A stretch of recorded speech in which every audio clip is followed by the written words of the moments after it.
Esta é a história do dia da Rádio Observador. A nova lei de Macron é uma vitória para a extrema-direita?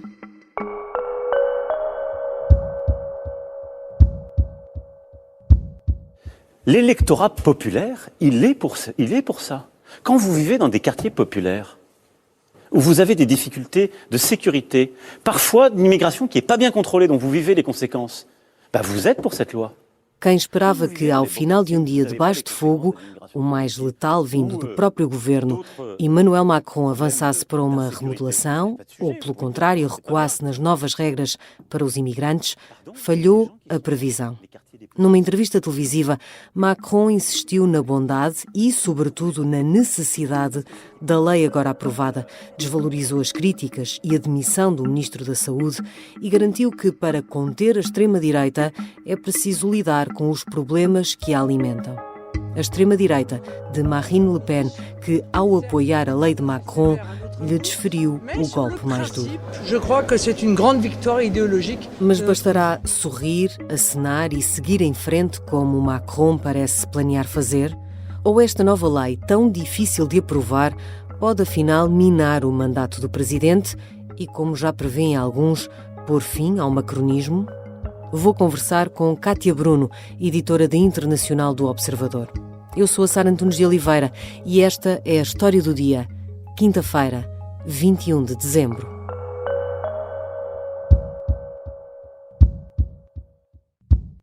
Bem-vinda, Kátia. Olá, Sara. Kátia, de onde é que surgiu esta lei que foi agora aprovada? Bom, esta lei já é uma ideia relativamente antiga do governo de Macron. Aliás, quando Macron foi reeleito presidente em abril de 2022, um dos operativos políticos mais próximos dele, e que é o atual ministro do Interior, Gérald Darmanin, disse que estava na altura de se avançar com uma nova lei de imigração.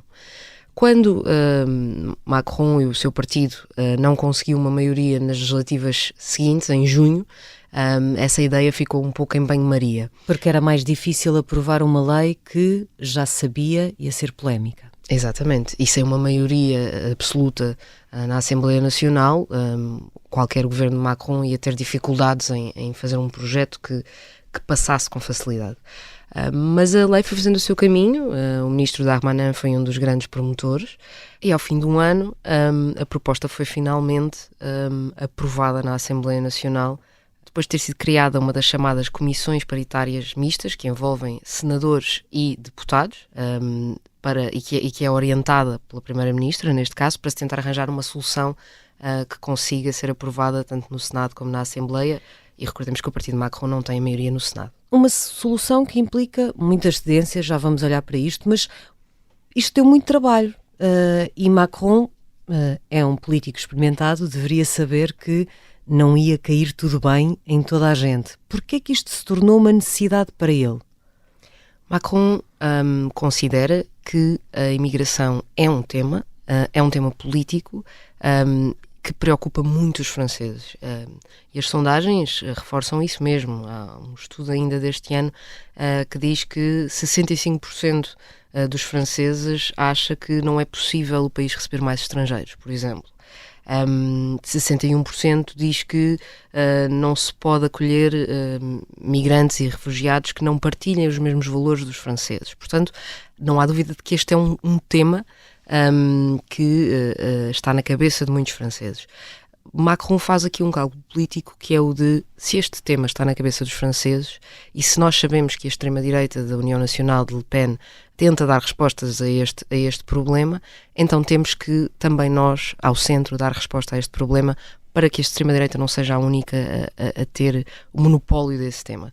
E Macron faz este cálculo de que a longo prazo isso lhe vai dar mais apoio em eleições e vai permitir manter-se no poder, mesmo sendo muito difícil criar uma lei que agrade a gregos e a troianos. Já percebemos que para isso foi até preciso criar uma comissão ou usar o trabalho de uma comissão para juntar as várias vontades e as várias visões para fazer aprovar isto. o que faz com que, na verdade, esta lei não seja propriamente uma lei já na sua versão final que tenha saído da cabeça de Macron ou do governo, porque já tem várias influências. Já explicaste porquê, por causa dessa questão de ter perdido a maioria nas eleições legislativas de junho de 2022. Vamos olhar para o resultado disso. Quais são as medidas mais polémicas que acabaram por ficar aqui e que acabaram por originar o caos que temos visto nos últimos dias? As medidas mais polémicas têm a ver com a forma como a França diz agora que quer lidar com imigrantes, não apenas imigrantes ilegais, ou seja, mesmo imigrantes que estejam em situação regular no país vão deixar de ter acesso a alguns direitos que até agora se consideravam inalienáveis para todas as pessoas que estivessem regularizadas. Por exemplo, uma das medidas mais polémicas e que já levou a que vários municípios dissessem que não a vão aplicar, portanto já decretaram que não tencionam cumprir cumprir a lei. Que não vão cumprir a lei, é de não permitir que imigrantes recebam apoios sociais, a não ser quando já estejam no país de forma regular há mais de 30 meses, caso estejam empregados, ou 5 anos, caso não estejam empregados. Se não, nesse período não têm direito a nenhum apoio social. Não recebem nenhuma prestação que seja normalmente paga pelo Estado. E essa é uma das medidas mais polémicas porque é uma medida que acaba por pôr em prática uma ideia que a União Nacional, a antiga Frente Nacional, tem defendido muito, que é a ideia da preferência nacional, ou seja, a ideia de que não se deve dar aos cidadãos estrangeiros os mesmos direitos que são dados aos franceses. E esta é uma das medidas em que Macron tem sido acusado de ter feito uma cedência à extrema-direita ao permitir que isto seja possível para imigrantes que estão legais. Mas há também mudanças até para pessoas nascidas em território francês. Sim, por exemplo, toda a ideia de base da nacionalidade francesa, que assenta na ideia de nascer em território francês, implica que essa pessoa pode ser cidadã francesa se o desejar. Com esta nova lei, isso deixa de ser possível para, por exemplo, menores, quando chegam aos 18 anos e podem optar pela cidadania francesa, se esses menores tiverem cadastro, podem ser barrados de obter essa cidadania. E isso também é uma completa mudança de paradigma de como era atribuída a lei da cidadania francesa e da nacionalidade francesa. Há ainda um ponto problemático com o qual o próprio Macron, que, mesmo que isto seja uma manta de retalhos, não deixará de ficar na história como o pai desta lei, diz não concordar. Sim, que tem a ver com a parte da lei que se relaciona com estudantes estrangeiros, ou seja, estrangeiros que venham para a França estudar. A lei diz agora que para um estrangeiro ir estudar para a França tem de, por um lado, mostrar que o seu plano de estudos é sério, não sabemos exatamente ainda como é que isso vai ser definido, e terá de deixar um depósito, ou seja, tem de avançar com uma quantia que fica à guarda do Estado francês até acabar os estudos e que depois lhe seria devolvido. O próprio Macron disse que não concorda com esta medida, porque diz que a França tem que atrair estudantes qualificados e não criar-lhes entraves, e manifestou o desejo de que essa possa ser uma das alíneas da lei vetada pelo Conselho Constitucional, que é o órgão que tem competências semelhantes ao nosso Tribunal Constitucional e que vai pronunciar sobre esta lei. Essas e outras medidas, como por exemplo a facilitação da expulsão dos imigrantes, das regras para isso acontecer, que provocaram uma ruptura no próprio governo e também nos partidos que o apoiam. Já voltamos à conversa com Cátia Bruno, editora de Internacional do Observador. Vamos tentar perceber se esta ruptura, que foi gerada pela nova lei da imigração, pode ser, como alguns já prevêem, o fim do macronismo.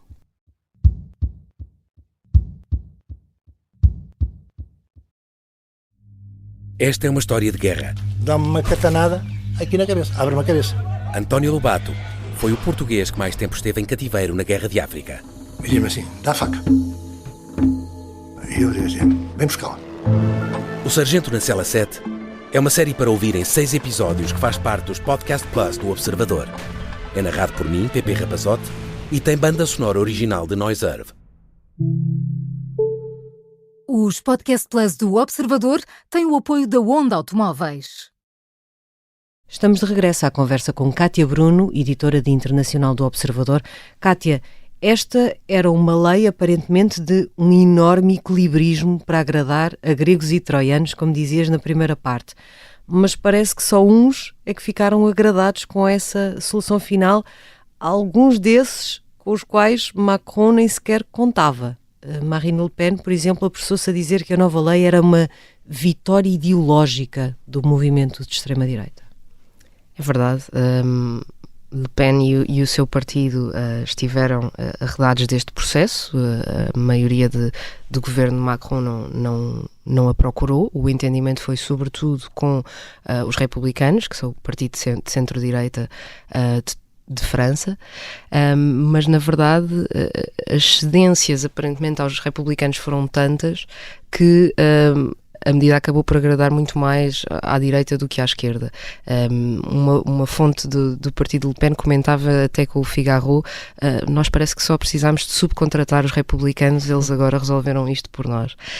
E à esquerda, os partidos todos de esquerda votaram contra a lei, mas dentro do próprio Renaissance, que é o atual partido de Emmanuel Macron, houve uma divisão muito grande. Muitos deputados decidiram ou abster-se ou até votar contra. Fala-se até numa rebelião interna, quer Sim. no partido, quer no governo. Exatamente, até porque o Ministro da Saúde decidiu demitir-se, apresentar a demissão e justificou essa decisão com o facto de não conseguir defender esta proposta, foi essa a expressão que ele usou. E os jornais franceses estão cheios de rumores de que outros ministros estarão a considerar se devem fazer o mesmo ou não, mas por enquanto parece, pelo menos a avaliar pelo que aconteceu esta quarta-feira, que foi mais nenhuma demissão apresentada, por enquanto parecem estar a aguardar. As críticas têm sido muito fortes. Hollande, por exemplo, não poupou Emmanuel Macron. Sim, Hollande disse que se sentia traído, porque tinha votado em Emmanuel Macron para, e usando a expressão que Macron usou durante a campanha, servir de barragem à extrema-direita, e que considerava agora que o presidente estaria a fazer o contrário disso. E o próprio Macron reagiu indiretamente a essas declarações de Hollande na entrevista que deu esta quarta-feira à noite, em que disse algo na lógica de: pois, muitos gostam agora de dizer o que é que eu devia ou não fazer, mas o que é que eles fizeram quando puderam? Resolveram os níveis altos de desemprego? Resolveram a desindustrialização? Não. Eu estou aqui, eu estou a resolver e eu ainda tenho 3 anos e meio pela frente. Portanto, deixou muito claro que não quer ir a lado nenhum.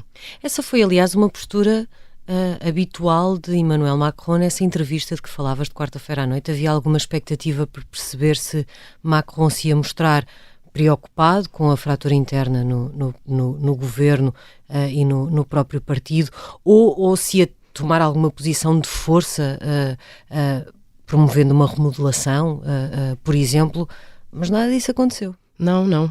Assistimos a um Macron que desvalorizou a demissão do seu ministro, por exemplo, disse: ninguém é insubstituível, eu também não sou, portanto vamos avançar. Disse que respeitava a decisão dos deputados que tinham votado contra, mas que não havia ninguém que tivesse dito que estava em ruptura com esta maioria, e que portanto achava que tinha completas condições para continuar, e manteve sobretudo uma postura de pragmatismo, dizendo: ouçam, eu também não concordo a 100% com esta lei, mas alguma coisa nós temos de fazer, porque senão a senhora Le Pen vai fazer sozinha, e portanto era o que tínhamos de fazer. Foi este o tom em toda a entrevista, e Macron não se mostrou aparentemente muito preocupado com todas as críticas internas que têm sido alvo. Ele terá a expectativa de que, enviando esta lei para o Conselho Constitucional, como também já explicaste que ele pretende fazer, e se o Conselho Constitucional fizer cair algumas destas medidas, declarando-as inconstitucionais, que isso deixe de ser um problema dele? Se as medidas não avançaram, já não é um problema dele? Sim, quase numa lógica de não foi possível moderar esta proposta de lei no Parlamento, então os tribunais que a moderem por nós.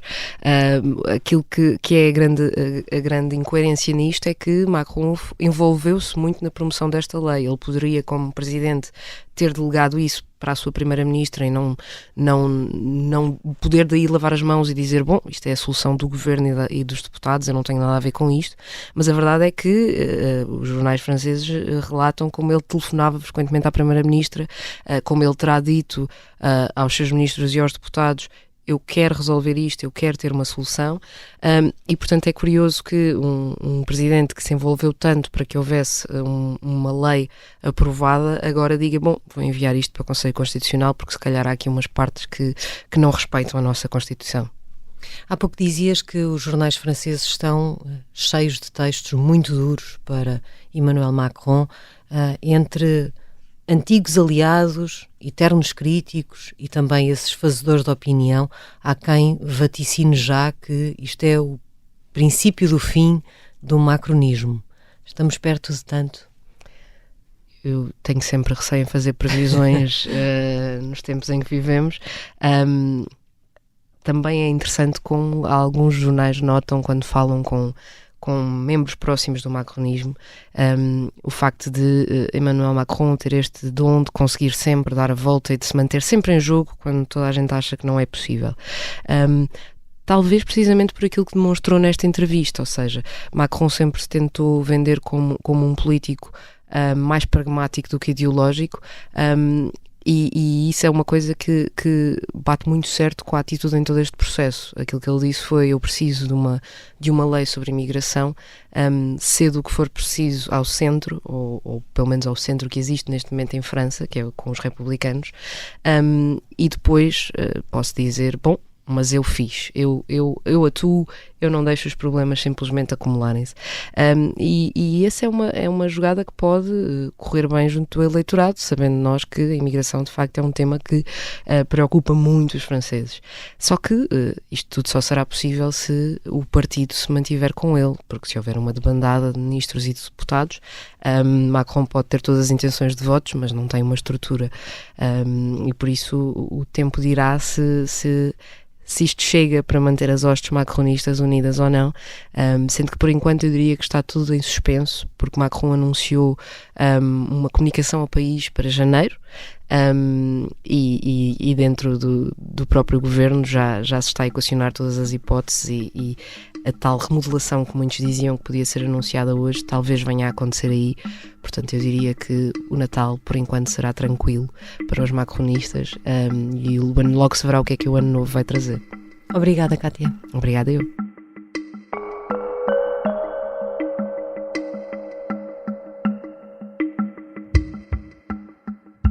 Kátia Bruno é editora de internacional do Observador. Esta foi a história do dia. Neste episódio usámos sons da France 5 e do Le Parisien. A sonoplastia é do Bernardo Almeida, a música do genérico é do João Ribeiro. Eu sou a Sara Antunes de Oliveira. Até amanhã.